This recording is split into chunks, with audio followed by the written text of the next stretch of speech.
E agora eu queria falar para vocês das tarifas de 50% no Brasil e sobre as redes sociais, ok? Então, talvez vocês possam imaginar esse vídeo começando, é um vídeo do Oi Pedro Daher, tá ligado? Grande camarada, e daí é assim: Brasil, vou colocar tarifas de 50% em vocês, pois vocês bloquear minhas redes sociais, Facebook, Twitter, X, desculpe, Elon. E daí o Brasil vai dizer: ih, ficou ruim aí, vai botar tarifa da gente, eu vou fazer meme de você. Essa é o resumo da situação, tá? Então, se vocês quiserem... Se vocês quiserem editar aí um vídeo do estilo do Pedro Daher desse jeito. Mas assim, ó, o que aconteceu, tá?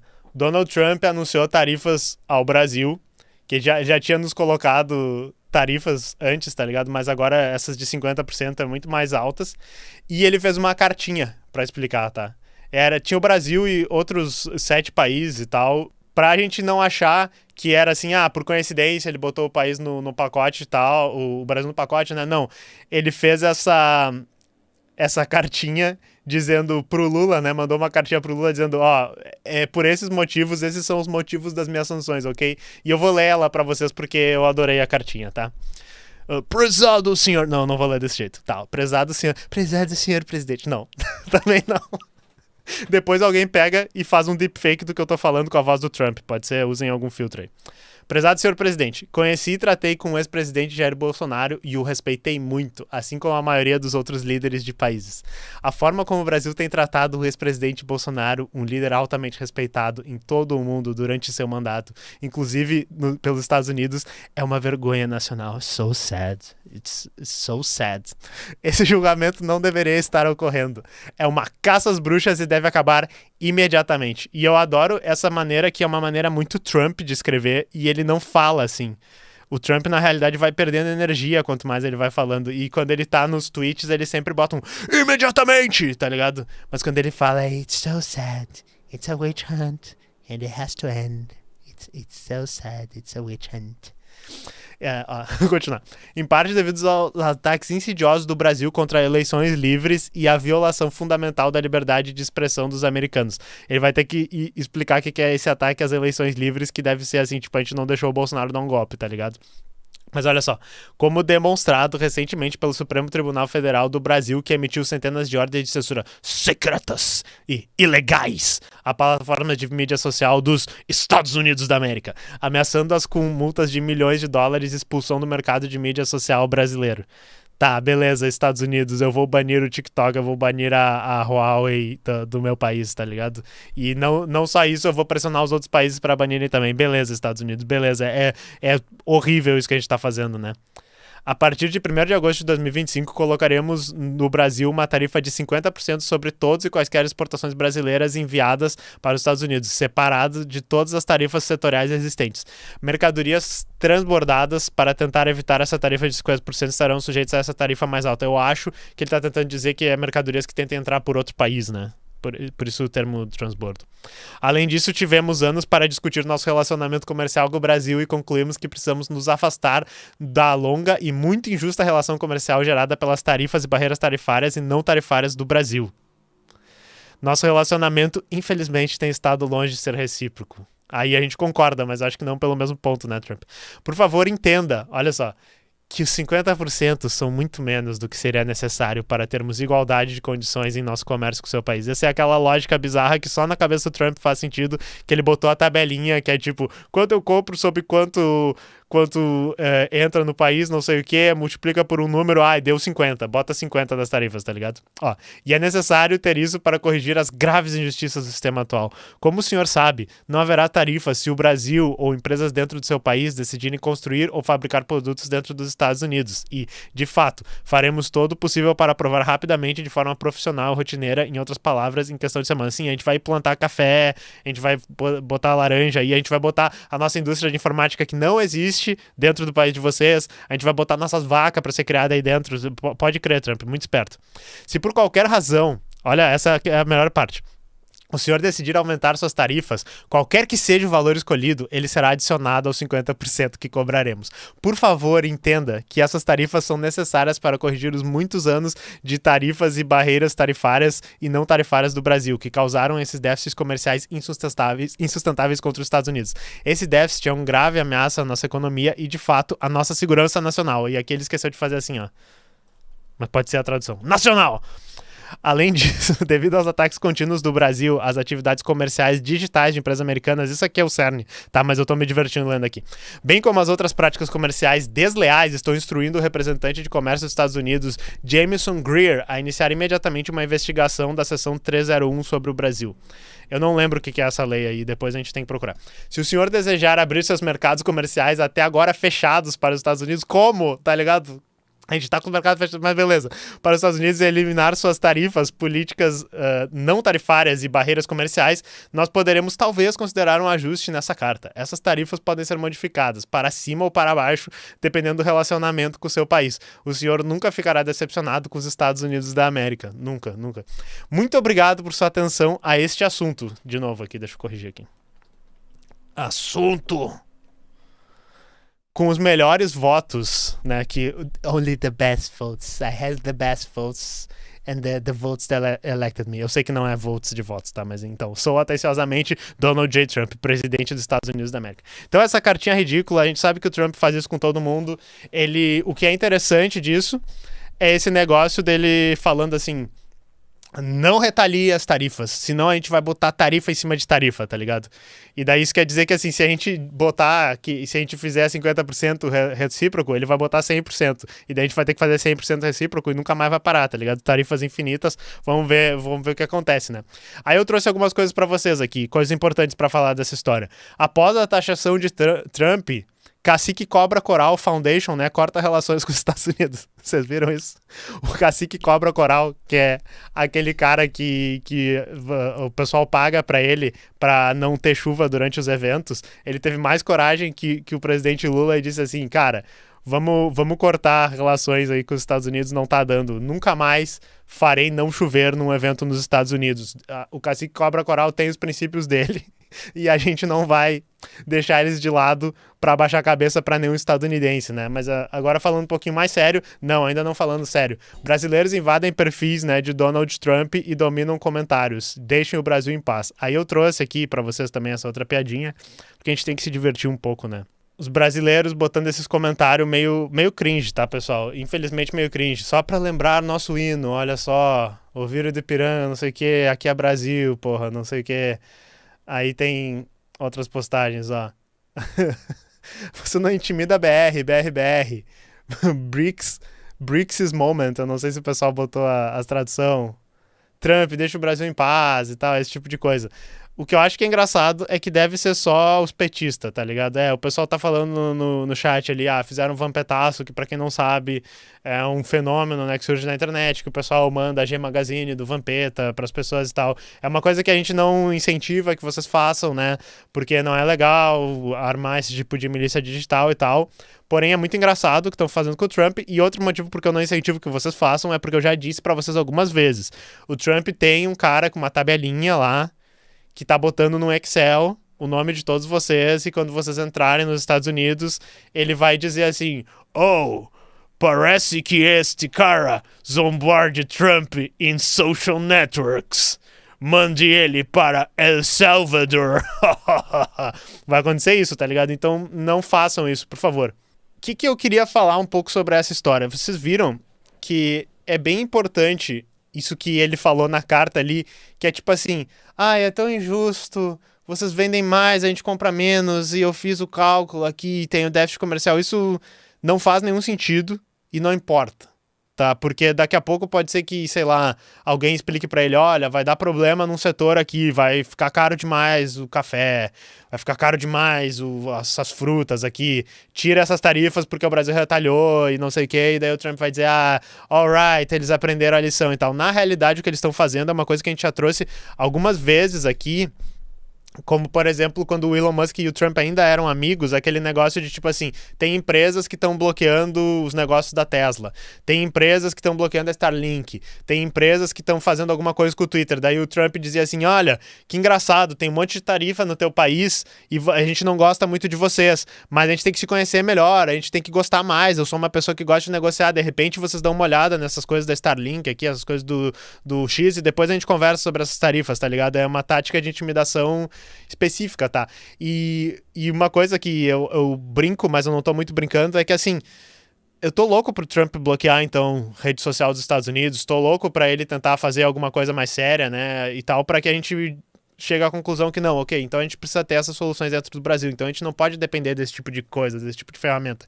E daí eu queria ler rapidinho pra vocês, aproveitar que eu perdi tempo lendo uma coisa estúpida, tá? Então quem achou engraçado, quem deu risada, fique aqui pra gente ler um pouco essa matéria do Intercept, que eu achei muito boa, porque ela fala exatamente sobre essa contradição que existe no governo do Lula, que é falar bem sobre soberania digital, dizer que a gente é soberano, não abaixa a cabeça para estadunidense, né? Embora eu não vi ainda se o Lula retalhou essas tarifas já, beleza, mas eu acho que não retalharam as tarifas e tal. Eu só vi o Alckmin dizendo, a gente é amigo dos Estados Unidos há 200 anos, sabe?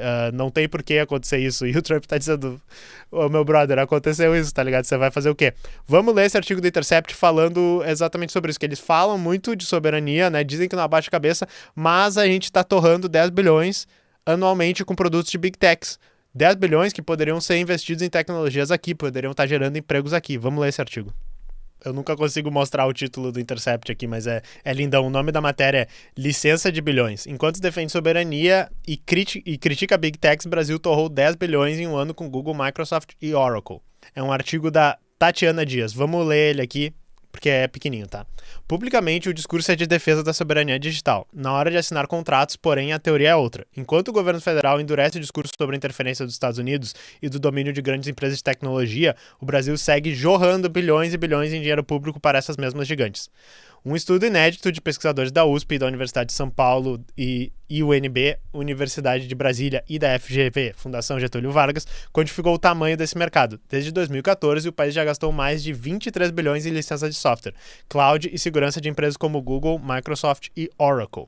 E daí, se vier um vira-lata aqui dizer mas é que o Brasil não tem essas ferramentas e nunca vai ter, não sei o quê. Cara, me dá 23 bilhões...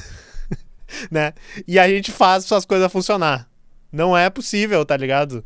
E não é assim, tipo, é 23 bilhões, mas o negócio é foda, a gente tem controle dessas coisas, tá gerando emprego aqui dentro. Não, pô, é 23 bilhões pra jogar nossa soberania digital no lixo e deixar isso sob controle dos Estados Unidos, que é um país que literalmente o presidente tá rindo na nossa cara e dizendo, nós vamos chantagear vocês mesmo, a gente quer que vocês se fodam e se vocês quiserem retaliar, a gente vai retaliar mais forte ainda, tá ligado? É pra isso que a gente tá gastando 23 bilhões, tá? Então, se você é eu odeio falar mal dos vira-latas, né? O Caju que não me ouça, ele tá ali na sala. Se você quiser vir com essa ideia vira-lata aqui, só vai embora, tá ligado? Ou deixa um comentário que engaja. Olha só. Só no último ano, de junho de 2024 até junho de 2025, foram 10 bilhões, 4,6 bilhões pagos pelo governo federal e o restante por estados e prefeituras. Se um botão for apertado no Vale do Silício, existem políticas públicas que podem ser imediatamente interrompidas. Nossos dados públicos, sistemas e serviços essenciais estão condicionados a contratos de aluguel digital, disse a Intercept Brasil Ergon Kugler, pesquisador do Laboratório de Estudos sobre Desordem Informacional e Políticas Públicas da FGV e um dos autores do estudo. Quantificar é o primeiro passo para enfrentar esse sequestro silencioso da máquina pública por interesses privados. Cara, isso aqui é muito legal, o jeito que ele falou aqui, ó. Sequestro silencioso da máquina pública por interesses privados. Isso aqui nada mais é do que a lógica da privatização funcionando, né? Eu já falei sobre isso no nosso vídeo da soberania digital, funcionando como o discurso da eficiência. Se às vezes o pessoal usa o discurso de dizer, olha, é muito mais eficiente comprar, né, de uma terceirizada, é muito mais eficiente ter esse setor privado. Existe esse discurso. Só que às vezes o que é eficiente? É eficiente é ter o sistema computadorizado, eficiente é ter o sistema todo em nuvem. Isso é uma maneira de privatizar e deixar os interesses privados mandarem na gente. Olha só aqui, ó. Arthur mandou R$10, muito obrigado. Migrando meus servidores da Google Cloud para self-hosted, mas a operação operadora local bloqueia portas 80.443. Solução parcial com Cloudflare Tunnels. Ainda assim, vendo dependência externa. Dicas. Então, uma das coisas que eu fiz recentemente foi usar uma ferramenta de túnel que se chama Rats, acho que é o nome. Tu pode usar SSH também, mas ela é um pouquinho mais organizada. E daí eu tenho um domínio com um servidor que tá fora da minha casa. E daí eu instalo essa ferramenta lá e faço o túnel. Então a moral toda é ter os domínios e tu mesmo fazer teus túneis. Essa é a minha sugestão, mas sim, é uma merda, é uma dificuldade. Gostaram dessa visão nova? Tá bonito, né? Saber o valor da fiança é essencial para romper com essa lógica que aprisiona o Brasil, destacou. Para você ter uma ideia, esse é um valor suficiente para sustentar por 4 anos e meio a Universidade de Brasília, ou pagar bolsas de estudo de todos os pós-graduandos do país por mais de um ano. Tá, para vocês entenderem, tipo, a gente pode pagar as ferramentas lá de fora para o serviço público, deixar tudo na mão deles, ou a gente poderia financiar a coisa aqui dentro. Em vez de investir no fortalecimento da indústria nacional de software, na formação da mão de obra qualificada ou no desenvolvimento de soluções abertas e interoperáveis, o país opta por contratar produtos prontos ofertados por grandes corporações estrangeiras, especialmente pelas chamadas Big Techs, cita a pesquisa. Obrigado, Intercept. Ó, pessoal, se vocês curtem o trabalho deles, se cadastrem na newsletter, tá? Mas eu não vou agora. Eu agradeço só pelos sites que não me bloqueiam, tá ligado? O estudo foi feito levando em consideração dados públicos de compras disponíveis no painel de preços no Portal Nacional das Contratações Públicas e no catálogo de soluções de TIC, com condições padronizadas. Os valores são referentes a compras de licença de software, como pacote Office e Workspace do Google, serviço de hospedagem em nuvem e soluções de segurança. E não vamos esquecer também que tem vários setores do nosso serviço público que são administrados por Zap. Tá ligado? Não vamos esquecer disso. Às vezes as ferramentas elas são de graça, por exemplo, tem várias coisas do Google que vão ser de graça, várias coisas da Meta que vão ser de graça, mas também é problemático, entendeu? Porque, enfim, a gente poderia desenvolver isso aqui dentro e os dados iam ser nossos, pelo menos. Os pesquisadores ainda alertam que esse valor é a ponta do iceberg. Os números podem ser ainda maiores, já que não foram corrigidos e muitos contratos são feitos por meio de intermediários, o que dificulta o rastreio. Além disso, falta transparência. Não há um repositório central que detalhe todas essas contratações que são espalhadas em diferentes sistemas. Olha só a Microsoft já abocanhou mais de 3 bilhões. A dependência das Big Techs atravessa todas as esferas de governos, municipais, estaduais e federal, e vem de longe, passando por todos os últimos governos, tá?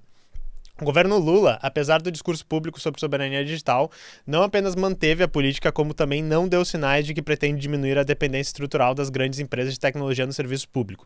Os valores têm crescido nos últimos anos em todas as esferas do governo, inclusive na federal. Nos últimos 2 anos e meio, segundo os pesquisadores, foram gastos mais de 17 bilhões em licenças, serviços de hospedagem em nuvem e segurança digital, categorias estratégicas dominadas por fornecedores estrangeiros, como definem os responsáveis pelo estudo. Aí tem aqui os gráficos que eu vou só passar rapidinho. 4 empresas lideram as compras públicas. A primeira disparada é a Microsoft, que recebeu 3,27 bilhões, segundo contratos listados na Comprasnet. Só em 2025 foi 1,6 bilhão em serviços da Big Tech. Depois vem a Oracle, 1,02 bilhão, seguida por Google, 938 milhões. E Red Hat, essa eu passo o pano, né, porque é a empresa de Linux, que não é uma Big Tech do parte das outras, mas é ligada à IBM. É verdade. Obrigado, Intercept, você me refutou aqui. Hoje há um descompasso entre a retórica da soberania digital e a prática orçamentária, diz Ergon Kugler. Isso ocorre, em parte, porque muitos gestores sequer enxergam o problema e boa parte das lideranças políticas não compreende a gravidade. Ele questiona, por exemplo, a normalização do uso da Microsoft Teams como plataforma de videoconferência. Exatamente, usem plataformas brasileiras, pessoal. E conflito de interesse aqui, eu desenvolvo uma plataforma brasileira baseada em software livre, né, no meu emprego CLT, que se chama MConf. Procurem saber. É preciso transformar discurso em política pública estruturante. Enquanto isso não acontece, seguimos perpetuando uma lógica que bloqueia o desenvolvimento de soluções próprias e aprofunda a nossa vulnerabilidade estratégica, diz o pesquisador. Essa parte é muito boa. E qual é o problema? Os riscos para o Brasil e para os brasileiros. Para os pesquisadores, o mais preocupante é o padrão dos contratos. São serviços cruciais para o funcionamento do Estado brasileiro. Eles incluem licenças para sistemas operacionais, servidores em nuvem e plataformas de inteligência, todas utilizadas em larga escala em forças de segurança, hospitais, escolas e no próprio computador de quem toma as decisões no Brasil. E não só isso, porque vocês podem imaginar, o Estado pode parar. Com o Estado parando e com infraestruturas importantes parando, tudo para, né? O comércio para, diversos setores vão parar. Então, é muito maior até do que a gente pode imaginar só quando a gente está falando dos contratos públicos. Parte do funcionamento do Estado brasileiro já depende de servidores, softwares e sistemas sob jurisdições estrangeiras. Isso significa que dados sensíveis, como históricos de cada um de nós, planos logísticos, comunicações institucionais podem ser acessados, bloqueados ou manipulados por governos ou corporações de fora, exemplifica Kugler. Um exemplo de consequências é o que aconteceu com as universidades públicas brasileiras. Elas adotaram docilmente as soluções do Google para a educação. A oferta, afinal, era gratuita e incluía o Drive, Docs e outros serviços úteis para estudantes e professores. Só que o Google decidiu unilateralmente restringir o tamanho do armazenamento. Resultado, alunos e professores perderam arquivos ou vão ter que pagar um monte de grana para o Google só para os seus arquivos ficarem lá parados. Há problemas ainda mais graves. Se o caso Snowden ensinou que o poder da colaboração entre as Big Techs e agências de espionagem não liga para fronteiras, nem para direitos fundamentais, sob o governo Donald Trump nos Estados Unidos, o cenário ficou ainda mais preocupante. E isso aqui é muito sério, pessoal, porque a gente ficou muito mal acostumado. A gente achou que os Estados Unidos não ia mostrar a sua carinha Donald Trump, tá ligado? Que eles não iam dizer, Brasil, agora vou pegar todos os seus dados e taxar você 50%. E, enfim, o Donald Trump tá fazendo isso, sabe, pessoal? Então, Lulinha, vamos acordar. E daí, se vocês vierem dizer que eu tô sendo antipetista, gurizada, a gente tá tentando criticar uma coisa que é vital para o desenvolvimento até da social-democracia mais rebaixada que seja, até, sabe, eu não gosto de revolução, as pessoas que vão dizer web comunista, vocês criticam, vão então pegar uma arma e dar tiro nas pessoas. Se você é burro o suficiente para fazer esses argumentos, beleza, mas nem a maneira que você quer governar mais rebaixada pode funcionar sem soberania digital, tá? Então vamos aceitar que é uma crítica válida e vamos pressionar o pessoal, e daí eu tenho que chamar de novo a atenção aqui para vocês, ó. Soberania.digital, movimento da soberania digital, vários movimentos juntos, várias pessoas de diversos tipos de instituição, fazendo diversos tipos de ativismo, se juntando para falar sobre a soberania digital. Teve um evento mais cedo essa semana, eu não consegui viajar para participar do evento, porque, enfim, né, eu trabalho aqui, eu moro no Rio Grande do Sul, bem longe de tudo, mas nós vamos voltar a falar disso aqui, acompanha o site deles lá, tem manifesto, estão fazendo várias atividades, vamos nessa, tá?